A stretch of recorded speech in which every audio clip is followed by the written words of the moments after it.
go ahead and share my screen. Okay, great. Are you all able to see that okay? Can you give me a thumbs up, May, if you see that all right? Great, thanks, Emily.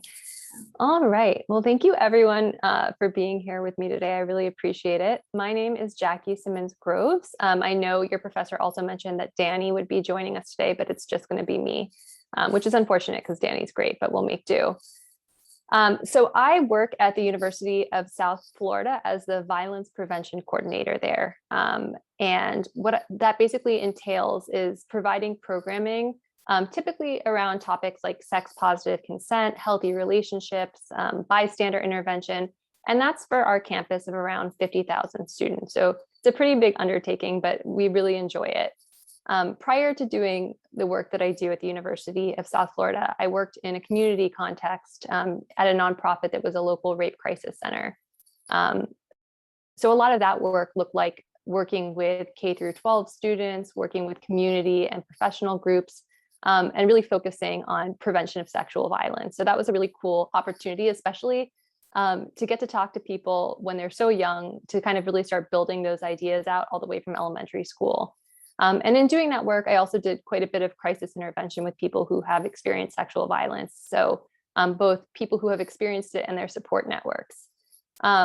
So I just want to give you all a little bit of context about where I'm coming into this conversation from, because I know conversations about sexual violence can be really difficult. And I think it's useful to remember that we're all coming into these conversations from different places. So with that being said, I have a couple ideas about how to make this feel like kind of a safe space for all of us to feel comfortable talking about such a difficult topic that I'll share with you. But I just kind of want to start with a broad content warning, which is that, kind of as the title slide said, we're going to be talking about sexual violence today. And that's a difficult topic. I mean, it's a topic I talk about every day, and it's still a difficult topic. So I please just ask, do whatever you need to do during this conversation to take care of yourself. So if you need to get up and take a drink of water, if you need to mute me and step away for a minute, do whatever it is that you need to do that feels comfortable. I always like to remind people that Zoom isn't a confidential space, so just kind of keep that in mind. If you do want confidential support, I think I've found where you can get that at Berkeley, and I'm going to put that in the chat. But May, if you know any other resources that are specific to your space, please feel free to add those in the chat as well. Yes, I do. I'll post it in the chat. You can Great. As well. Okay. And just in terms of like how we'll kind of function today, I really see this as a conversation. I want it to be collaborative. So at any point when we're talking, please feel free to unmute yourself or to kind of put comments in the chat. I think this will go a lot better if we're all kind of in conversation with each other.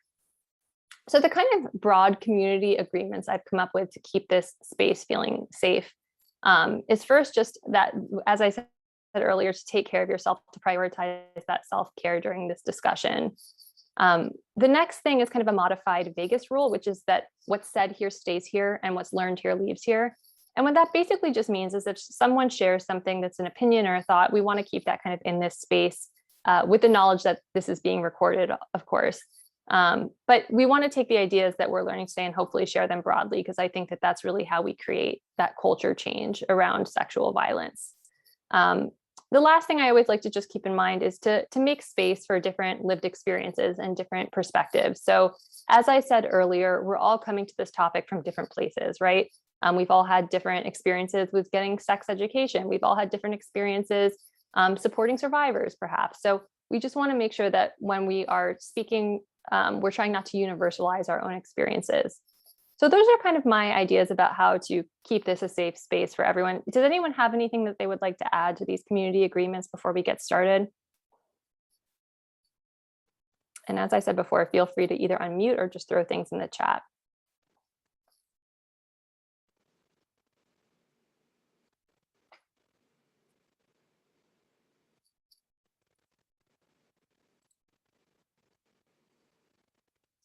If anything comes up while I continue to kind of talk through some of this stuff, feel free to put it in the chat and we can always revisit it. I'm happy to add as we go along. So to kind of get this conversation started, I think it's really helpful to have a shared understanding of what consent is.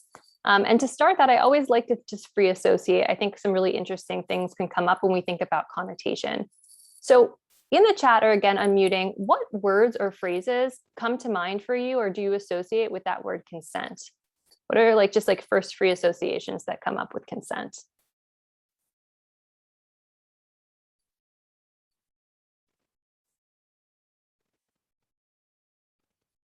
Permission, sexy, yes. So interesting. First, we have something that's kind of like a synonym, right? So permission can kind of be a synonym for consent. But then we have that kind of positive connotation about sexiness, right? Affirmative, right? Yes, absolutely. That yes, no binary, we're seeing agreement. Really good. Any other thoughts or kind of words that come up? Ongoing. I love this. These are some of these key phrases that we're going to be talking about in a minute. So you all are already really familiar with some of this stuff. Any other words or phrases that kind of come to mind when we think of consent? Unambiguous, absolutely, right? So it's that clearness that we're looking for. I'm noticing something which is great, but a lot of these have really positive connotations.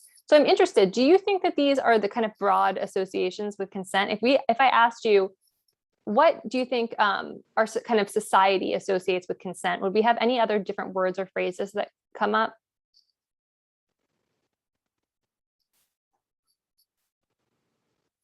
Legalistic, right? Revocable. This is where we're starting to get some of those negative connotations. So maybe some of the social messaging we get around consent, kind of in a broader context, is not always these positive connotations that we're hoping. I really like that someone brought up legalistic. I think that often that's the context that we hear about consent in, right? Like some kind of form that someone's filling out. We think of medical consent, right? But that's great. I think that it's useful to think about associations because we don't live in a vacuum, right? Consent happens and it's informed by all the different kind of influences that we have around us. So our understanding of consent is influenced by our friends, by the media, by our education, by our lived experiences. And I think that that's really important to understand as we're kind of talking about both sexual violence and consent. So a lot of this is going to be kind of right in line with some of the words. And in fact, some of these are exact words that we saw in the chat. But I'll talk a little bit about what consent means to me. And we can always add to these if other people have things that kind of come up for them. But first and foremost, when I think about consent, I think of a checking in process. I think of trying to build space for other people to express their wants, their needs, their boundaries, right?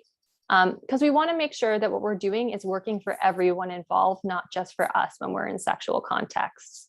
So thinking about consent as a collaborative thing. I think that this process is really important to start before people are having sex, right? So how we're responding to a person, setting those boundaries in other contexts and other non-sexual contexts is going to dictate how comfortable they are setting those boundaries during sex. And the person who wants to kind of push that sexual activity further is responsible for doing that checking in, right? So I kind of, again, want to put this to the chat. So what are some ways that someone could check in or phrases that someone could use to check in during sex? What could checking? Is this okay? Absolutely. I think a lot of checking in looks like question asking. Do you like this? How are you feeling, right? So kind of getting that general comfort level.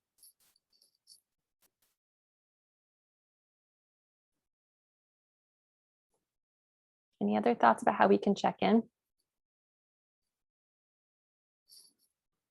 How would you like this? Absolutely. Are you sure? Mm-hmm. So kind of doing that double check. And I think what we can kind of notice about all of these questions, at least to my ear, is they don't feel awkward. They feel like normal questions that we would ask people in normal interactions, right? I think a big misunderstanding of consent is that it has to be legalistic or it has to be awkward. But these are just kind of normal check-in questions that you would ask during any activity. The next piece, and this is one of those words that got brought up in our free association, is that consent has to be ongoing, right? It's not some box that we're checking at the beginning of an interaction. It's going to continue throughout the entire sexual activity. And so we're doing that by watching body language. We're looking for that active participation. So for example, if one person is leaning in for a kiss, the other person's leaning in and throwing their arms around you, right? That active back and forth. We're also doing this through those verbal check-ins. So we have some really great examples that we just saw in the chat of ways of doing that verbal check-in, but it could also be talking about what you like and what you don't like. So kind of doing that open communication piece throughout the entire time. And finally, the last really important part about consent is that we want it to be informed, right? So someone needs to know what they're agreeing to, and that includes what type of activity they're agreeing to, if things like protection are being used, what type of protection is being used. So making sure someone really understands what that yes means.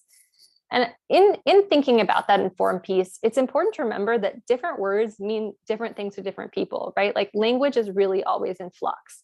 So for example, I'm sure if I polled the entire class about what the word hooking up meant to them, we'd get a bunch of very different answers, right? And they'd be somewhere in line with each other, but they'd have these very kind of small degrees of difference that can actually mean very important things in the context of consent. The same thing if you even think about the word sex, right? Sex means different things to different people. So making sure with that informed piece that we're being really clear about what we're doing and what we're asking, and that everyone has a shared understanding of what's going on.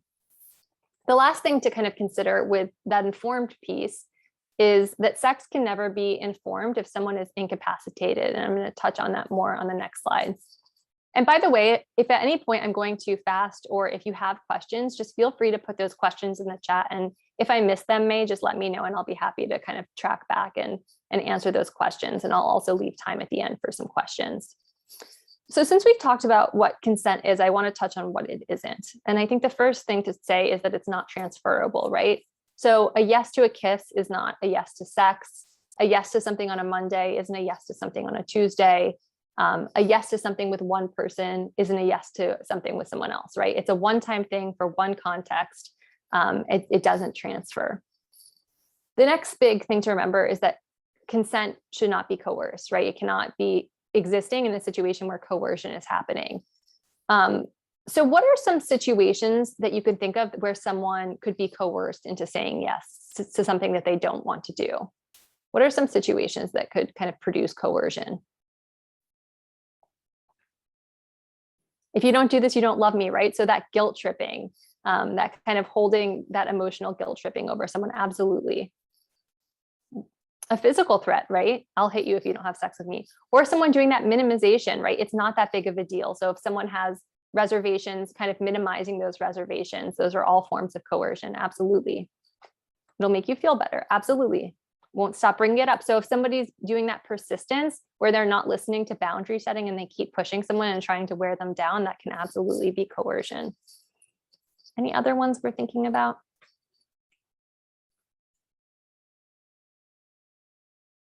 I always think about power dynamics when it comes to coercion. Is someone in a position of power where they're kind of using that over somebody else? Or is somebody enforcing gender stereotypes, right? Like someone saying, well, any guy would do this, or, you know, using those kind of very broad and untrue gender stereotypes as a way of kind of policing what somebody does and doesn't want to do.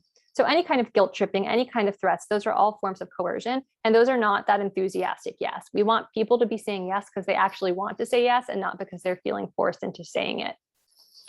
The next piece is that it cannot be incapacitated, right? And we touched on this when we were talking about informed consent. And incapacitation can occur from both drugs and alcohol, but I also like to mention that it can occur from medication use, right? Like certain medications can have a sedative effect, and I think that that doesn't get brought up in the conversation enough. So when someone is at that place of incapacitation, they're no longer in a place to fully think through and understand the decisions they're making, right? So I think we probably all know the answer to this. We all kind of can conjure up in our head what it looks like to be incapacitated, but just to share in the chat, what are some signs that somebody might be incapacitated? What would that look like?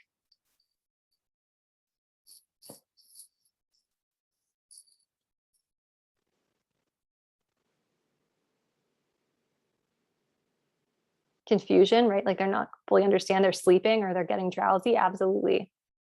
So if someone's not awake, they're not in a place to consent. They can't stand straight. So we see that stumbling, that kind of leaning against things.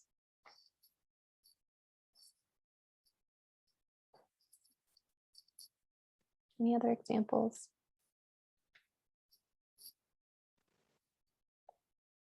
I think any kind of slurred speech, not able to communicate clearly, if someone's unable to dress and undress themselves, any of those things, not speaking, yes, articulately, any of those things can be signs of incapacitation.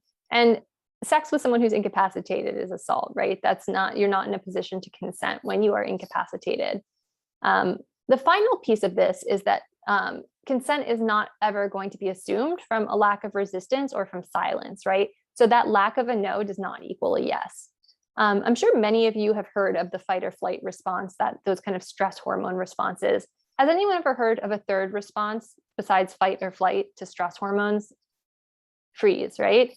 So some of us maybe, I think this has become more common to know about, but it's okay if you don't too, because I still think that we predominantly hear about that fight or flight response. But the freeze response, or what is otherwise called a tonic immobility, is this response that happens when our brains are flooded with stress hormones in response to high stress or traumatic situations. And while some people have that fight or flight reflex, other people actually freeze up, they're unable to move. So we're not taking a lack of resistance or passivity as a yes, because that can actually be a freeze response. That can be someone's stress response to not be able to move. And going along with that, this idea of silence, right? Dead silence isn't the goal of most of our social interactions. And so it's probably not good for that to be the goal of our sexual interactions either. And this just makes sense if we think about how we kind of exist in other contexts, right? So like, if you were going to play basketball with someone, you wouldn't just like chuck the basketball at their head and start the game. You'd probably want to discuss some things first. You talk about, where are we going to play the game? We want to make sure we find a time that's good for everyone. We talk about what type of game we're actually going to play. Is it one-on-one? Are we going to do some kind of pickup game with other people? If you noticed halfway through the game, somebody was like kind of doubling over and looked a little out of breath, you wouldn't just keep insisting that they play. You'd probably stop and check in and see if the game was still working for them. So these are all skills that we use, we're really super familiar with in so many other contexts. And I think for some reason, people feel like they don't transfer over to sex, but they're still the exact same skills that we use all the time. So they're super, super normal. So with that shared understanding of consent, and again, if there's any questions about that, feel free to throw them in the chat. We're going to kind of move into our discussion of sexual violence, which is kind of what's happening when there's that absence of consent, when there is any kind of sexual interaction occurring. You're also going to hear me use the term sexual assault throughout this discussion. I'm sure most of you are familiar with that term, but the way I'm going to be using it, especially because definitions vary from state to state, it's going to be using it kind of interchangeably with rape. So any kind of sex act that's done without consent. And you'll see a graphic kind of on the right showing that umbrella term of sexual violence. It can kind of hold all of these different acts of non-consensual sex. So different things all the way from sexual harassment to sexual assault are going to fall under that sexual violence umbrella.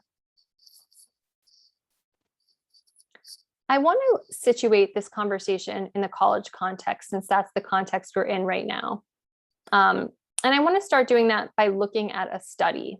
So this is from the Association of American Universities, and they did a really, really large study on campus sexual violence. It's actually the largest study of its kind. It had 33 schools, over 180,000 student respondents.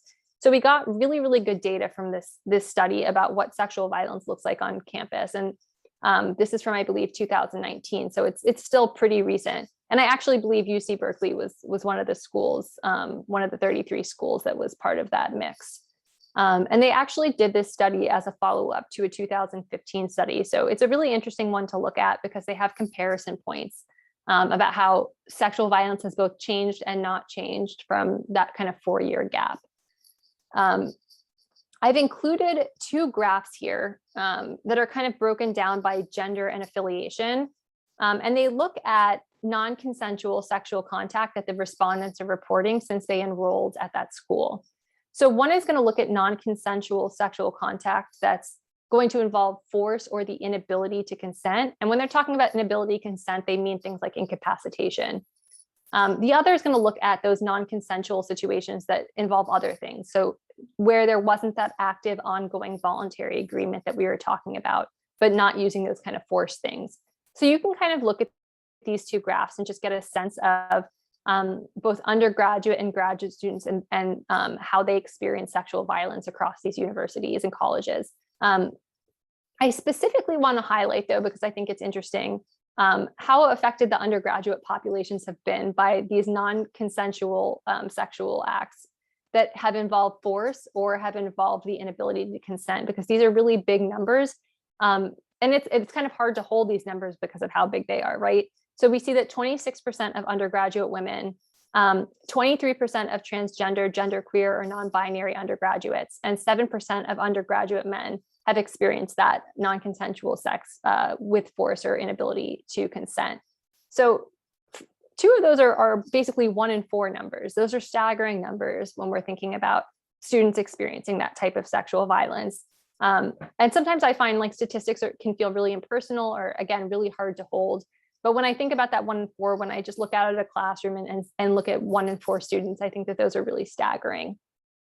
And when we kind of look more broadly from this study, beyond just sexual assault, and we look out at sexual harassment, 41% of students reported experiencing at least one sexual harassment experience since they enrolled. So sexual violence, I think for a lot of students feels really widespread and kind of baked into the experience of being in college. But as we're going to kind of talk about, it doesn't have to be that way, right? We can create better communities where that's not happening. We can kind of combat this, and that's what we're going to be kind of focusing on today. But I think it's first important to know the context that we're living in currently, and kind of the scope of this issue. Whenever I talk about data, I always like to note drawbacks to a study. I think one really important drawback is that, when you're looking at 33 universities, these 33 universities don't represent every school, right? For example, historically Black college and universities were not included in this sample. So that's an oversight. I think another note about any statistics around sexual violence is it's really, really hard to get great data about sexual violence because people don't always want to report their experiences of sexual violence. And I'm sure you all can understand why that is. Partially, it can be because people don't recognize that their experience as being non-consensual, because they may not have the information about what that actually means for something to be consensual or non-consensual. It can also just be kind of a hesitancy to report that experience to somebody doing a study, to other kind of reporting channels. So whenever I look at numbers, I always just assume that they're actually larger than are captured by a study. Any questions about this study before I move on?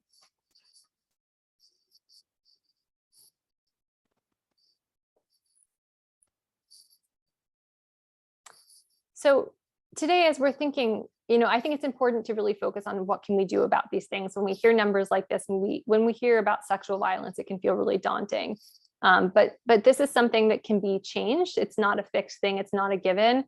But I think in order to create a culture in which sexual violence is less prevalent, we first have to really understand sexual violence. We have to understand the contexts in which it happens. We have to understand what it actually looks like and what it doesn't look like. And I think, unfortunately, this is a topic where there's a lot of bad information, right? There's a lot of myths about how sexual violence occurs. And a lot of those are around who is a survivor of sexual violence. So they really narrowly define who can be a survivor. I think we all kind of know what the tropes are around that. A lot of kind of narratives that we have culturally focus on women as being survivors of sexual violence, but we know that people of every gender are affected by sexual violence, right? But we don't always see those stories represented. Other myths kind of focus on what the root causes are of sexual violence. And others, I think the bulk of sexual violence myths that we see focus on placing blame on the wrong party. So placing that blame on the survivor instead of on that person who's perpetrating that harm. So as we're kind of thinking about this today, one of our main focuses in prevention is kind of undoing some of that misinformation and really kind of centering the survivors in our discussion.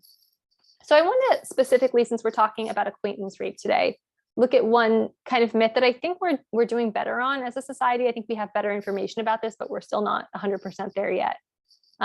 Just using kind of that feature where you can like raise a hand or give a thumbs up. How many of you grew up hearing about stranger danger? Got a couple of raised hands. Yep.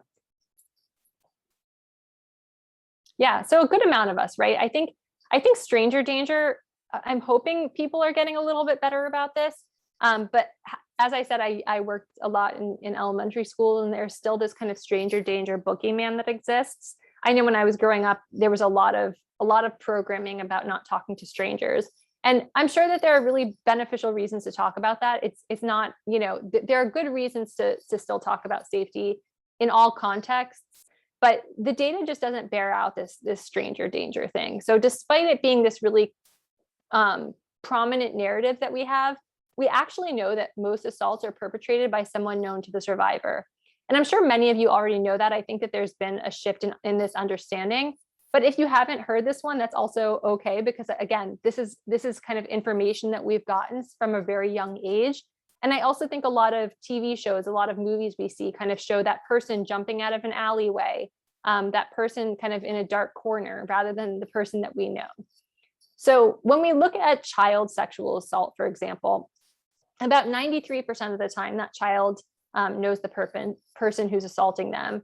59% of the time that's an acquaintance, so someone known to that child or their family. And 34% of the time that's actually family members. When we look at adults, so 18 and up, 8 out of 10 times that is someone known to the survivor.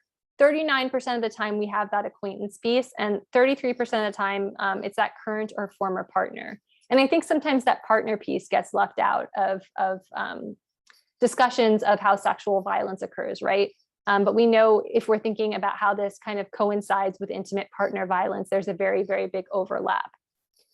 So whenever we talk about myths, I really like to center how these myths harm survivors. So for people who have kind of grown up hearing that sexual assault occurs in the context of just a stranger kind of jumping out of the bushes, it's not someone you know, it can be really hard for them to identify their own experiences. If they've experienced sexual violence from someone they know, it's hard for them to identify that was sexual violence. So these myths kind of make it harder for people to not only identify their situation, but also then feel as though they can get support with that situation. So the more we can kind of undo some of this stuff, the easier we can make it for people to feel like they can identify what happened to them and also get those support that they deserve. So I think a lot of this, something I guess, well, I'll back up. Something I'm very interested in is thinking about like where myths come from in general. So why do we think that there's this persistent myth about strangers? Any idea about why this myth kind of continues to be perpetuated?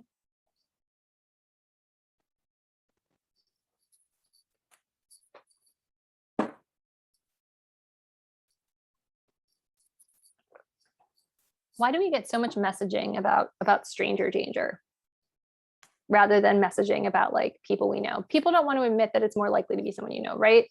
Like there's something a little bit maybe disconcerting about that. Any other thoughts? Yeah, it could always be in the back of our minds. Yep. Absolutely. It's easier to have the bad person be a shadowy person that no one knows, right? Like that's like psychologically an easier thing to swallow. It's someone over there. And I think a lot of sexual violence myths come from kind of this wanting to other violence. It's something that happens to other people. It's something done by other people that I don't know. So kind of keeping violence at that arm's length instead of seeing that it happens within our social spheres. So that's true of myths that place blame on the survivor. I think a lot of those myths are done to kind of create this othering. Well, that happens to someone who dresses a different way, or that happens to someone who behaves a different way. When we know that that's not true, right? But it's somebody's kind of tactic to other that violence. And I think the same thing is true when we look at perpetration, right? We don't want to acknowledge that perpetration happens within our social spheres by people that we know. We want to feel as though, as someone said in the chat, it's a shadowy other person. So yeah, we need to believe that someone who assaults is evil, not someone we thought was good. So, right, this kind of wanting for this good evil binary, it's a lot harder to look at somebody who in other contexts of your life you think, good things about, or that you have love for, could be doing harmful behavior. So I think we see that kind of wanting to have this very clear delineation between this good and evil. Absolutely. So there's a lot of reasons why people are psychologically motivated to kind of create that distancing. Someone saying in the chat, it reminds me of a documentary called Hunting Ground. Yeah, that's a great documentary. I think it's a really good thing to watch about this. And if you want to expand, Alex, at all in a comment, if you feel comfortable about what that's bringing up for you about that movie, we can always circle back to that. I think I think it can be really scary to feel like this is something that happens in our social spheres, that it's people we know. But to me, that also presents a really great opportunity, because we actually have this opportunity to enact real change. We can make change in our social spheres. When we think about change at like a global level, that's daunting. We can't, it feels very hard to change something across the country or around the world, but we can make changes kind of in those units of people that we know. We have that influence there. And so if this is happening with acquaintances, that means it's happening within our acquaintance circles, and we can do something about it. Does anyone have any idea why it just makes more logical sense that it's more likely to be acquaintances who are perpetrating violence than strangers? Like, even if we didn't have the data to bear that out, like, why more opportunity? Esther's saying, absolutely, right? Like, who are you around more? Are you around strangers more, or people that you know, right? We're typically more often in situations with people that we know, so there's just higher opportunity. We're also just in private spaces more often with people we know, right? It's a more, we let our guard down more around people who we feel comfortable with, that we're acquainted with. So again, there's additional opportunity there. Another thing I think about, though, with acquaintances, kind of going back to our understanding of consent, is that there's more opportunity to use those coercion tactics, right? So people who are in our social spheres are kind of uniquely positioned to exert power and control, to use those social relationships as a way of coercing or threatening someone. So someone earlier, when they talked about coercion, mentioned, like, if you really loved me, you would do this. I think that that's something that a stranger, that wouldn't work with a stranger, right? That has to be said by someone that we know. And that really connects back to this idea that sexual violence is about power and control. That is at the root of sexual violence. So if somebody is using sexual violence as a tool, they're using it to exert control over another person, or humiliate or oppress another person, or they're deprioritizing someone's right to make decisions about their own body. So we're going to be thinking today about those kind of power and control dynamics, but I think it's really important to center that, especially as we're talking about acquaintances, because, as I said, they're uniquely positioned to exert that power and control. I have a quote here from a book that's really interesting, and I really recommend other people reading it. It's called Sexual Citizens. And it's a book based on this really landmark study that was done at Columbia University looking at sexual assault on campus. And what this quote says is, peer networks and formal student organizations provide sexual assault prevention opportunities, but the same social pressures regarding reputation and the same genuine intentions to care for one another also create sexual opportunities, sexual assault opportunities, and missed opportunities for interventions. Sometimes students interpret the bystander approach to mean that they should keep an eye out for predators, when in fact they'd be better served by looking at their friends. So this is something we were just touching on, this idea that, you know, it's hard to look in our own friend groups. But I think a lot of what happens in our friend groups is that we're also setting up situations for people to have sex, right? Like, how common is it to play the matchmaker, to play the wingman? That is a role that we play in our social groups very often. So when this quote is talking about setting up those sexual opportunities, the inverse is that means that we may also be inadvertently setting up sexual assault opportunities, because we're creating spaces where connections and sex could eventually happen.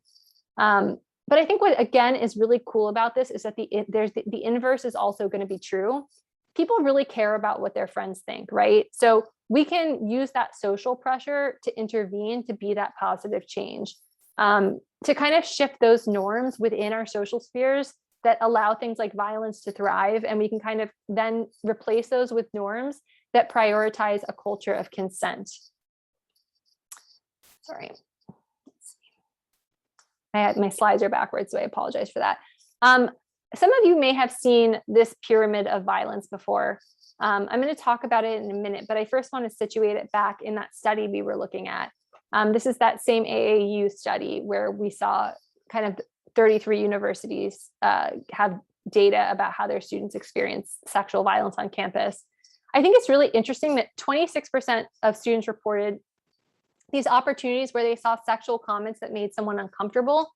15% saw events that they believed could lead to assault, and 13% kind of were bystanders to what they saw as abusive or controlling behavior, and 7% said they saw sexual harassment. So those are big numbers. Like one in 4 seeing those sexual comments that made someone uncomfortable. Those are a lot of opportunities that people have to disrupt violence, even at that everyday comment level, those kind of normalizing behaviors that we see. And if you look to the right of the screen, we have that pyramid of violence. This kind of shows the way that violence escalates. Does anyone have any thoughts about why it's shaped as a pyramid?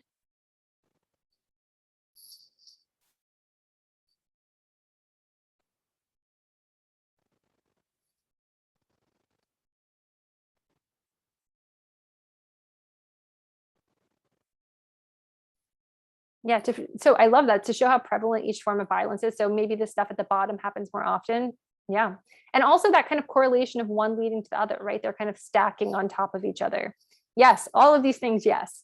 I think we see the behaviors at the bottom are those kind of everyday, very frequently overseen behaviors. We see objectification, we hear problematic language. And hopefully we're not hearing or seeing this every day, but they are more commonplace perhaps than what's going on at the top of the pyramid where we see murder. It's also pointing to that kind of the way they lead to each other, right?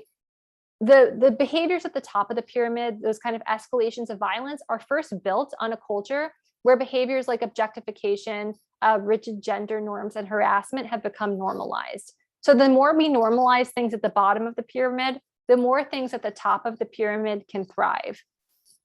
And again, I like to think of the inverse. This can be really disturbing to think that, behaviors like jokes can lead to sexual assault or murder. But the inverse is also true, that if we're pushing back against normalizing of violence in our social circles down at those lower levels, if we're resisting people being treated as objects, kind of some of this oppressive behavior at the bottom of a pyramid, we can also kind of impact the behaviors at the top of the pyramid, right? I also think it can feel easier and lower stakes to step in and intervene towards the bottom of the pyramid. So we both have more opportunity to do that, and it can feel less dangerous to do so. It can feel less dangerous to push back against a joke than to potentially intervene when you're seeing a sexual assault. We also just probably have more opportunity to do it. So when we're thinking about culture change, really making sure we're kind of interrogating those behaviors at the bottom of the pyramid, that when we're hearing rape supportive comments, when we're hearing jokes that are about somebody's identity, that we're really kind of pushing back against those behaviors down there, so that we are kind of signaling within our spheres of influence, within our social groups, that those kind of behaviors aren't acceptable. Again, I think that makes that difference, as if we're saying that's not acceptable, then we are also saying that those other forms of violence aren't acceptable. Any questions about that? Okay, so we're going to be talking about this tactic called bystander intervention. I'm just curious, again, using that kind of hand raise function, how many of you have heard of or gone to a training or interacted with the concept of bystander intervention at some point? Just going to kind of scroll through really quickly. Maybe a couple of us, but yeah, I think that this is a really prominent anti-violence tactic that we see, not just for sexual violence, but other forms of violence that has kind of become more popular, I would say, in the last 10 years. But also, if you've never heard of bystander intervention, that is totally fine, because we're going to talk about what it is today. Basically, what bystander intervention is a set of tools that community members can use to kind of step in and help move a situation further from violence. So they're basically de-escalation tactics that can be used to kind of bring that situation further from that violent outcome. Before I kind of get into bystander intervention any further, I always like to kind of preface it with that note that violence is always the fault of the person who is perpetrating violence, right? It is not the fault of other community members, but that doesn't mean that we're not capable of being part of the solution. So we're still capable of reducing those instances by stepping in ways that feel safe, because as community members, as we've been talking about, we have those kind of unique positions to influence change from people who may not otherwise listen to kind of an outsider. So there's 3 main tactics that can be used in bystander intervention techniques. And the first one is called direct intervention. And it's kind of basically what it sounds like, right? You're directly intervening either with the person who's causing the harm or with the person who's being harmed. This can take the form of like asking questions. So asking someone who's being harmed, are you okay? Do you need help? Do you want to get out of here? So kind of directly going up to them and asking questions that can potentially help remove them from that situation, or see if they even want to be removed from the situation. Because I think a lot of the time when people think about being a bystander, a big barrier for them is feeling like they're not sure if somebody actually wants help, or they feel like they're being nosy, or they're stepping in, or they should be minding their own business. So sometimes just even asking that question of, do you want help? Are you okay? Can help get us over that barrier of feeling like we don't want to get involved. That direct approach can also look like talking to the person who's doing the harm directly. And again, if this is within our kind of friend circles, that could be, if we know the person who's doing harm, we can kind of directly talk to them about it. It could look like labeling that behavior that's causing the harm and letting them know that that's not okay. So I heard you talking to that person like that, and I didn't like what I was overhearing. Directly labeling that behavior. For some people, though, I know that some people feel as though that's too confrontational for them, or maybe they are in a situation where it doesn't feel safe to do that direct approach. Another approach that they could take is the distract approach. And what this could look like is being creative, right? So making up a story. You could say someone's car is being towed. You could tell someone that someone's looking for them. You could make a scene in some way. You could, flicker the lights on and off if you're at a party. You can tell the person who's being harmed like that you need help and that can they come help you. So doing something that's going to kind of distract and kind of de-escalate in the moment and let that person leave that situation. Again, for some people who aren't comfortable with that direct approach, this can feel easier. This can feel lower stakes. This can feel a little bit less scary than like calling out a specific behavior or kind of directly stepping into a situation.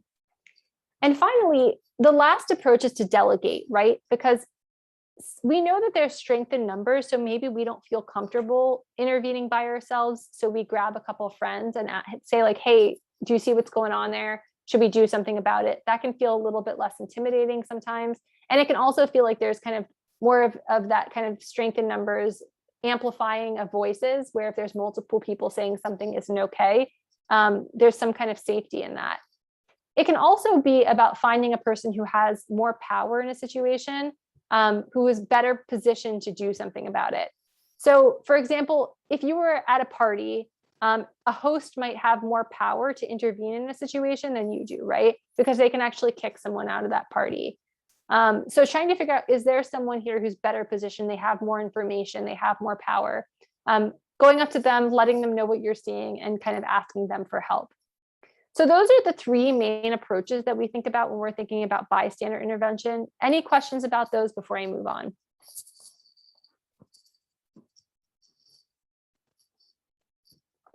And I want to recognize that when we're talking about these, that it can feel easier said than done. Like in the moment when you see something happening, it's really easy to second guess ourselves. It's really easy to not know how to actually approach someone. And that's why I think some of these approaches, though, can be really helpful. So for example, if we aren't really sure if we should do something, just asking that question of, are you okay? Or turning to a friend and asking them if they're seeing what you're seeing can just be a way of kind of getting us over that barrier of discomfort. So I want to talk about a scenario. I'm going to read a scenario to you all, and then we're going to kind of break it down a little bit. So Ben, a junior, met Talia at orientation when she was an incoming freshman and he was her orientation leader. A month later, he runs into her on campus and invites her to a party at his house. She doesn't know many people on campus yet, so she comes alone. The party is crowded and loud, but she eventually finds him standing with his roommates behind a makeshift bar. Ben pours Talia a shot while he nurses a beer, telling her she needs to catch up. Talia doesn't know anyone else at the party, so she stands around with Ben and his friend for the next half hour as Ben continues to hand her fresh drinks. You arrive to the party and you grab a drink. You and Ben are in similar social circles, but you don't know each other well. As you're getting a drink, you notice Talia leaning up against the wall talking with Ben. She looks dazed and her eyes keep fluttering shut. You hear Ben ask Talia if she wants to go upstairs where it's quieter so they can talk. Talia stumbles as Ben leads her out of the room. So the first thing I want to ask is, are there any power dynamics that you notice here that could be potentially in the future coercive? Are there any kind of power dynamics that could lead to coercive situations? Or even just power dynamics that we would want to be cognizant of before like entering a sexual relationship with someone?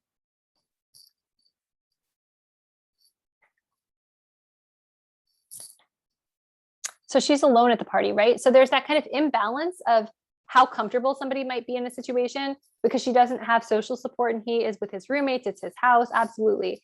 Esther's mentioning that he's older, right? He was the orientation leader. So they met in a context where he was already considered the quote unquote expert of campus, right? In different contexts, a couple years difference doesn't necessarily make a big difference, but in the context of being new on campus versus understanding what the kind of situation of campus is, it can make a huge difference a few years. Also, Esther mentions it's his house, right? So he has control over the environment. He has control over the drinks. He has control over what happens in that space. And that's a huge amount of power. So we're thinking about those environmental power dynamics. We're thinking about those kind of relational power dynamics. Anything else that kind of stands out to us? I think that those are some of the main ones.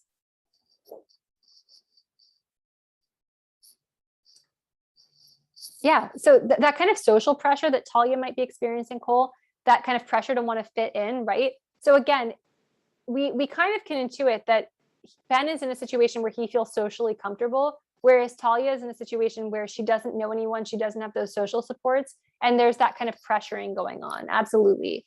I think it's really important to think about power dynamics in our sexual relationship.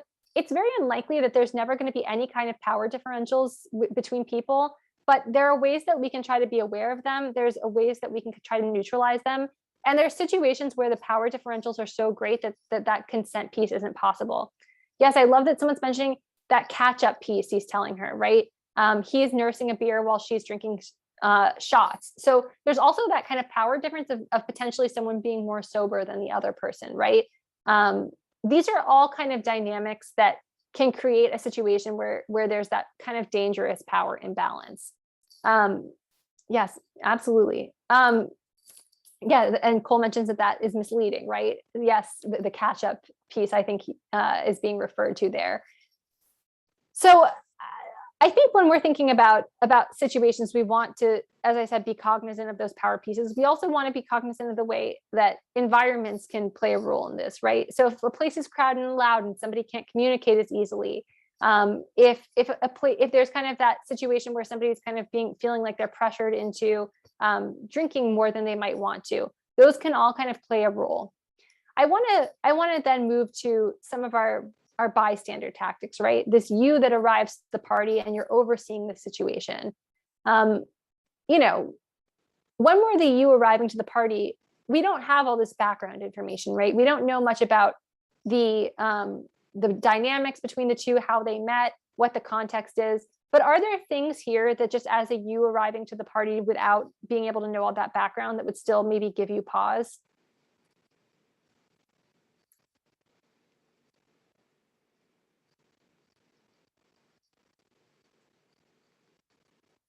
The fluttering shut of eyes, the fact that she stumbled, absolutely. So some of those cues that we see that are kind of giving us the sense that she might be at that point where she can no longer kind of think through those decisions as we were talking about before. So even without the kind of background context, we're seeing some signs that could potentially be concerning. So this is where we have that opportunity, right, for bystander intervention. So thinking back to those 3Ds, that direct approach, that, I actually want to see the chat, the body language, her leaning shows that she's trapped, right? So I love that you're thinking about body language. There's so much we can tell just by looking at how a person is holding their body about whether they're feeling comfortable or not. And again, we might not always be right about that, right? But that can also just kind of tip us off to check in, right? Even if we're not sure, we're thinking that body language looks like they're uncomfortable. It never hurts to just kind of do that check-in piece. So with those 3Ds, that direct approach, that distract approach, or that delegate approach, what are some ways that this you that arrives to the party could potentially intervene? And feel free to be as creative as possible.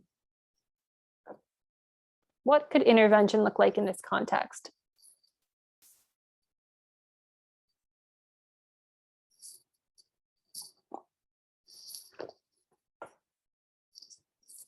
Ask to join their conversation and go upstairs, right? So like just be that third wheel. I think sometimes there's this negative connotation to being a third wheel, but being a third wheel can be a really, really powerful intervention tactic, right? So kind of inserting yourself into that situation and making sure that you can kind of oversee what's going on. Absolutely. And probably if you insert yourself into it, they're not going to go away upstairs.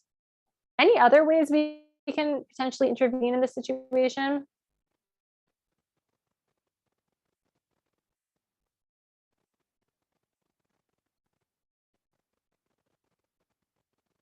And give people a minute in the chat because I know sometimes it takes a minute to generate thought.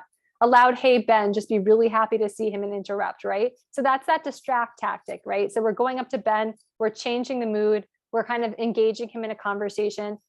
Cole says, make an announcement like a drinking contest. Again, that really easy distract thing. So you're not necessarily having to like call Ben out or like ask Talia what's going on. But instead you're doing something that's going to shift the attention away and give Talia a chance to get out of there, or for you to get Talia out of there. Directly ask if she wants to go home, give her an out, right? Check in with her. Asking Ben to help with a school assignment. Yes, I would love the idea of someone asking for a school assignment in the middle of a party. I think that would, if nothing else, be incredibly distracting. He'd be confused enough to get someone else away. I love it, Berkeley vibes. Yes, so absolutely. Some of those things, I think we're seeing a lot of that direct and that distract approach. What would be a way of delegating here? Is there anyone else potentially at a party that we could delegate to?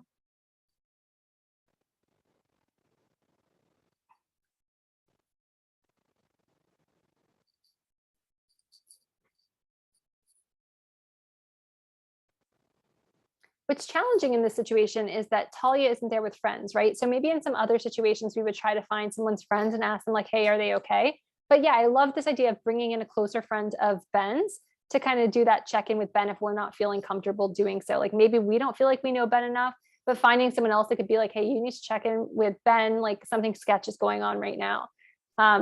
Absolutely, maybe one of the other people who lives there. So we talked earlier about how we want to necessarily find someone else with a little more power, like a roommate who also has control over that situation might have a little bit more power to kind of make sure things are going well.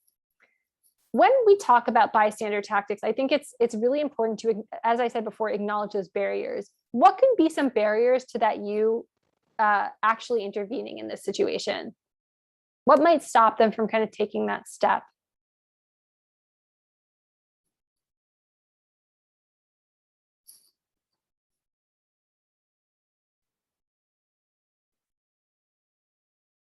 Assuming everything will turn out okay, right? Like, oh, this is just like a normal hookup situation, or maybe that they're comfortable with each other and I shouldn't get in the way. Everything's going to be fine.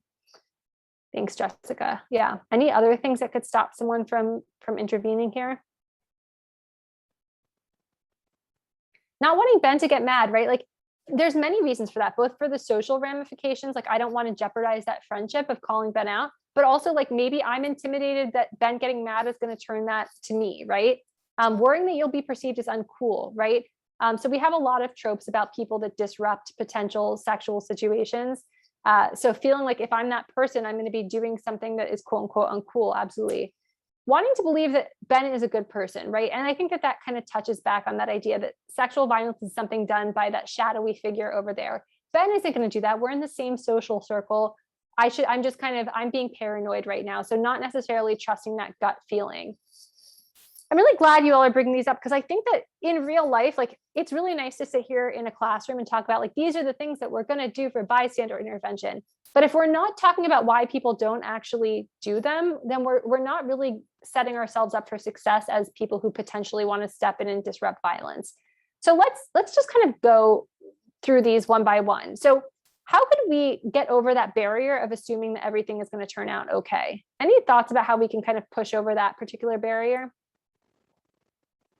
Or are there any of the tactics that could be used to kind of get by that one?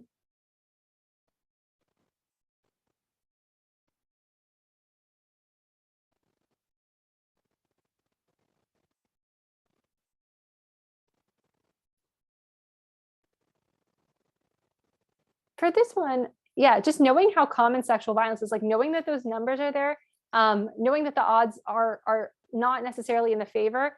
And again, as Cole's saying, educating yourself.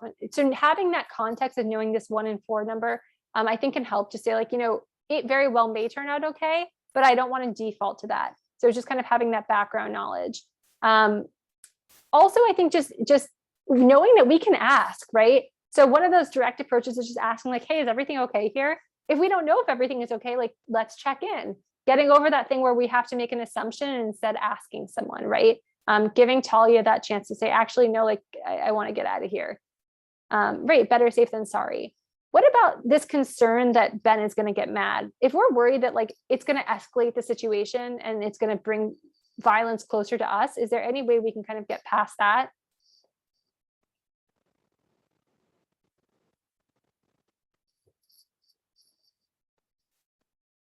And I want to kind of emphasize, like, safety concerns are real when it comes to intervention. Like, we want to prioritize safety when we're intervening. Are there ways that we can still do this in a safe way?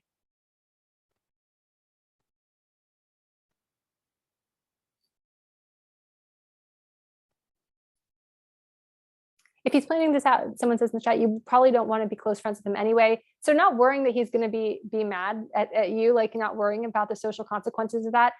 Jessica's also saying, make sure that you have people by who know where you are and are actually nearby. So kind of that safety in numbers piece. And I think that's where delegation, having that strength in numbers, can be a kind of safety measure. It can also help kind of diffuse that anger being directed solely towards us.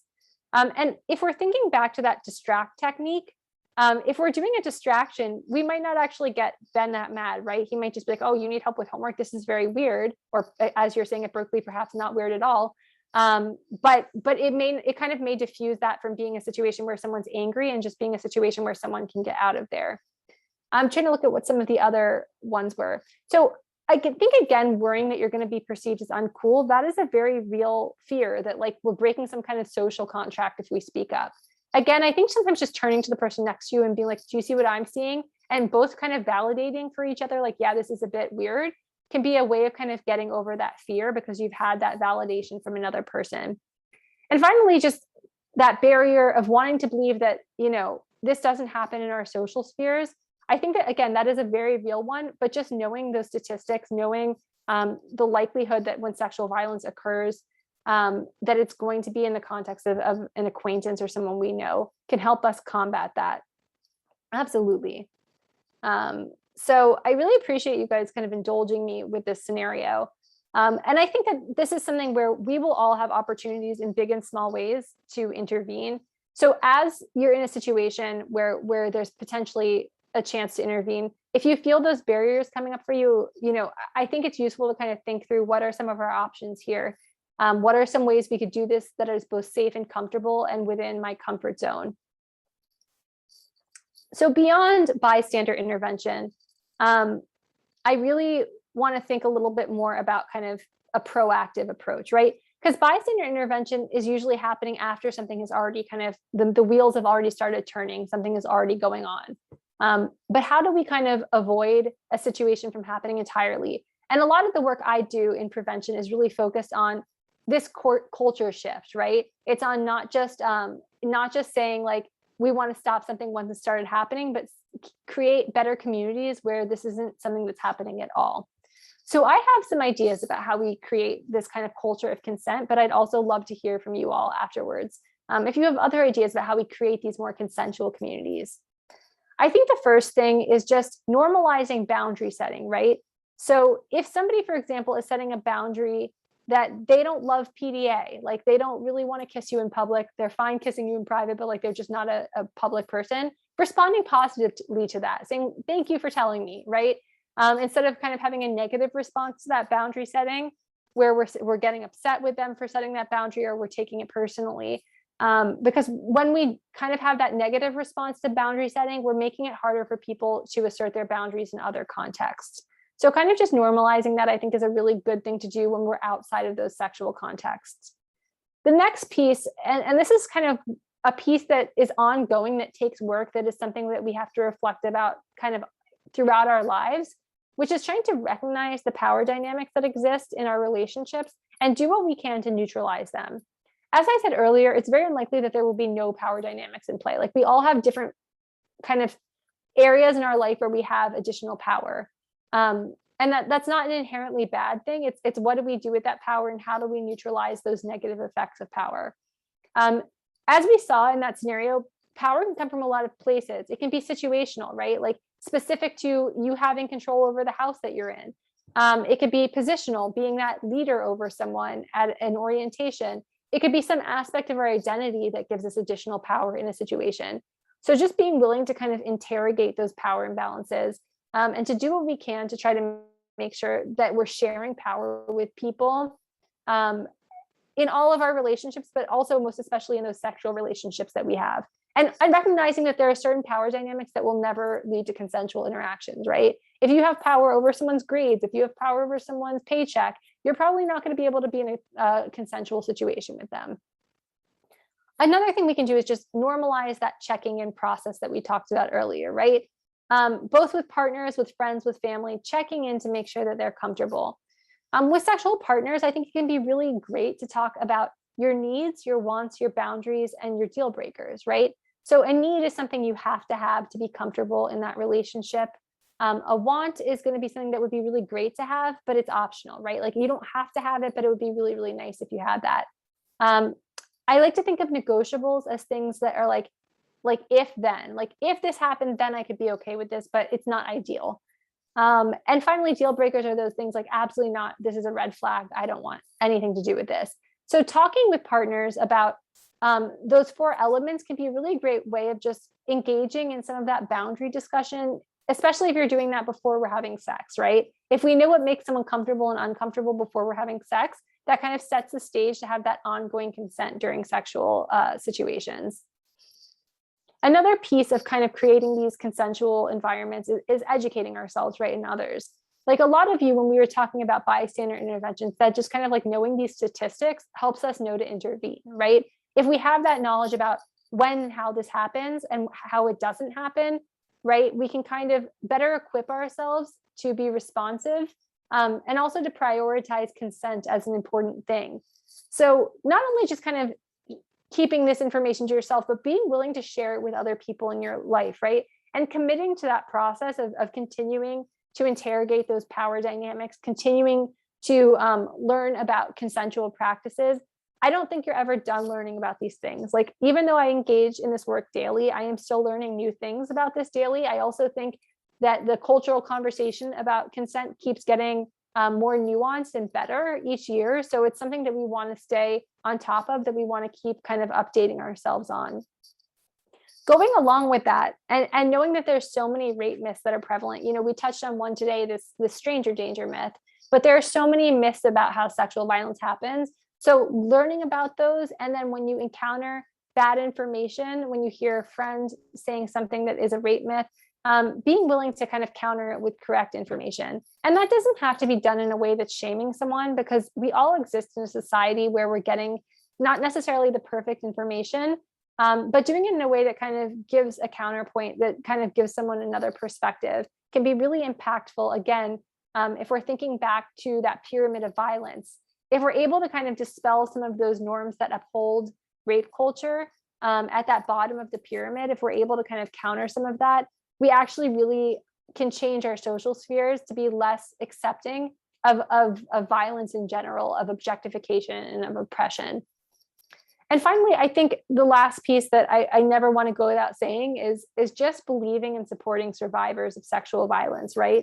So because of that 1 in 4 number that we talked about earlier, it's really likely that you're going to know people in your lifetime that have experienced sexual violence. So the way we talk about sexual violence matters, because if somebody overhears us, if a friend overhears us talking about it in a way that is not supportive, that makes it harder for them to get support and to disclose if they've experienced it. So even though we're probably going to know a lot of people, that doesn't mean that people are always going to share that experience with us. So we just want to assume that we're probably likely in the presence of someone who has an experience with sexual violence when we're in large groups. If somebody ever does disclose sexual violence to you, there's some best practices for how to respond to that. I think it's always good measure to thank someone for telling them, to underscore that you believe them. And you don't have to explicitly say it. You can say it with your actions and with the things that you are and aren't saying.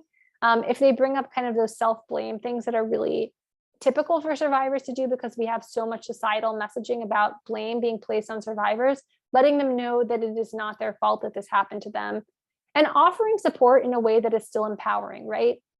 I've talked a lot about how sexual violence is about power and control, somebody kind of exerting power and control over someone else. So when people experience sexual violence, it's really common for them to feel like they have lost control of their situation. So as friends, as support people, we want to do whatever we can to kind of put that control and that power back in their hands. So what that can look like is offering support, offering options, but we don't want to tell people what to do next. We don't want to say, okay, we're getting in the car, we're going to the hospital, we're going to the police station. We don't want to do that, right? Because those options might not be right for that person. Instead, we could say, hey, I know these great resources. Do any of these resources sound like things you want right now, or would you rather just kind of have some company? Giving them those options, keeping that power and control in their hands is super, super important as we kind of believe and support survivors. I think it's also important to think about what we don't say, right?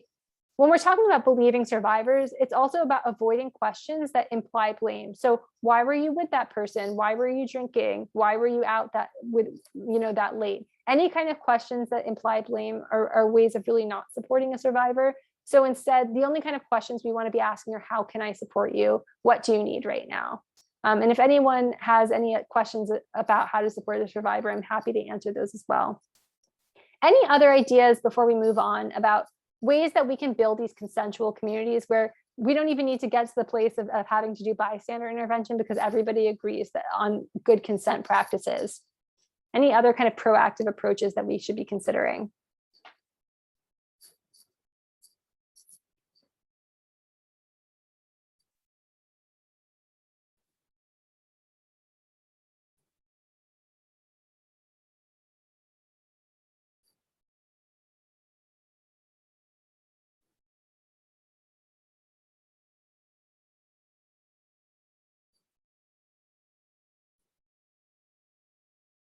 I'm going to move on, but if anyone has any, feel free to put them in the chat and I'll be happy to share them out. Because as I said, this is a list that could keep going. This is not finite in any way, shape, or form. There's about 1 million ways that we can kind of build that culture change. And, these are kind of incremental, right? By having one conversation with one person about boundary setting, that's creating a small change in that relationship. And the hope is that that has a trickle effect, right? If we normalize this in one relationship, in one social sphere, that's going to kind of trickle out to other social contexts, to other people's relationships. And that's how we do it. We do it kind of person by person as a way of kind of shifting the norms around sexual violence. So now in the time we have left, I'm just going to see if anyone has any broad questions. These can be questions about sexual violence. They can be questions about intervention or prevention. I will be happy to answer any that I have the answer to. And if I don't have the answer, I'll be happy to kind of get back to you with that information. I also put my contact information here. So if anyone has questions later, you're welcome to always send me an email about that.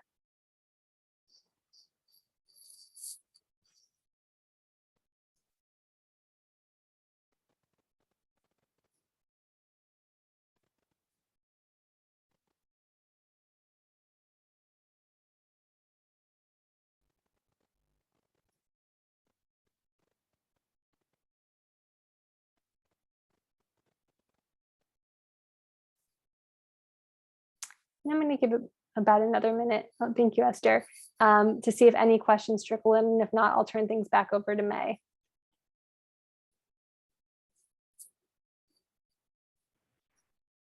Thanks, Jackie. Thanks so much. It was really great. Absolutely. Thank you all. It was a pleasure.